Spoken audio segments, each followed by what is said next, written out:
What's going on, guys? Here today with more deadlift information, deadlift tips. We're going over tempo and pause reps in the deadlift.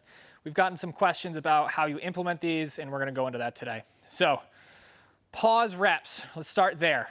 Pause reps are a great way for you to work on your stability at different points in the lift. They're really, really good as an accessory movement or a supplemental movement to your regular work. I'm going to have Alex demo here. There's a bunch of different places you can pause. Essentially what you want to do is pause in the position where you're the weakest and work from there, right? So for a lot of people, they're weak off the floor.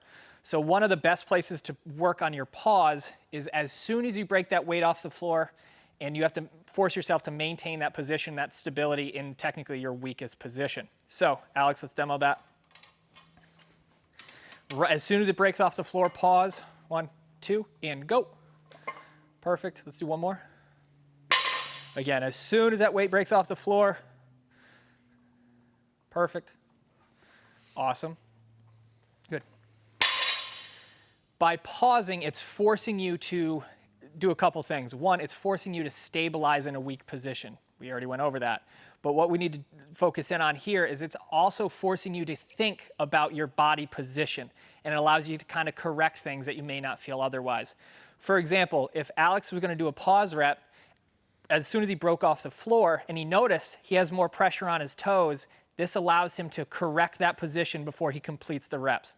So pauses and tempo work are a fantastic tool for learning the movement better, learning your body awareness, and learning essentially how to complete the rep as efficiently as possible and feel the things in your body that you're supposed to. Another really awesome spot to work on a pause is just about halfway up the shin. Same idea. So I'm going to have him pause this a little bit longer to demonstrate something for you. So here, lock it in, pause, hold it right there. He has to focus in on the transition from the quads to the hips. Good. Perfect. Do one more rep. A lot of times, people's lockouts aren't that good is because they're not getting those, the shakes. The shakes. I love it. Finish it through. They're not getting their hips involved, right? They're not thinking about squeezing the hips through the bar or fornicating with the bar, as some other people say. When you're working on pauses about midway up that shin, again, it allows you to feel that position, it allows you to stabilize where you need to be stable and adjust your body in a way where you can finish that rep with really good form and instill those habits and instill that skill of completing that lift.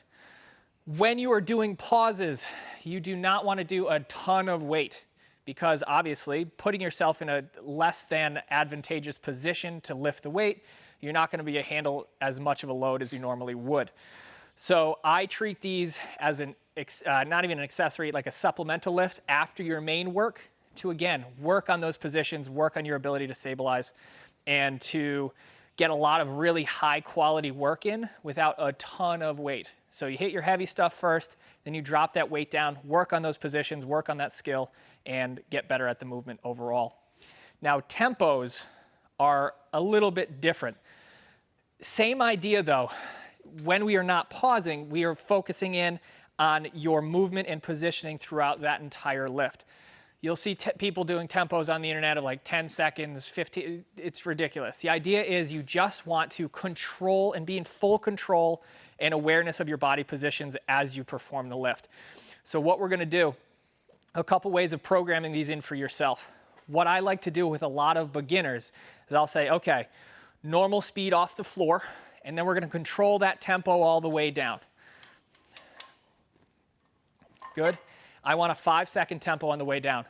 1, 2, 3, 4, 5. Perfect. One more time. Normal speed on the way up. Good. Tempo down. 1, 2, 3, 4, 5. Rest.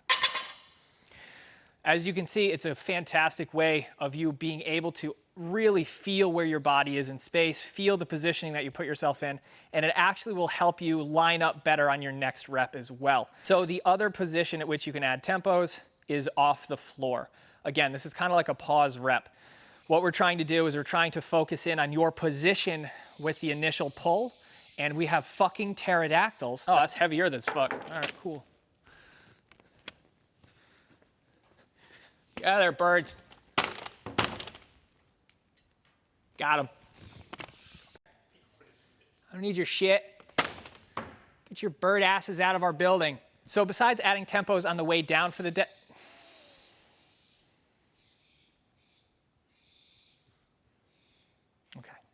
So besides adding tempos on the way down for the deadlift, we can add a tempo as you bring the deadlift up.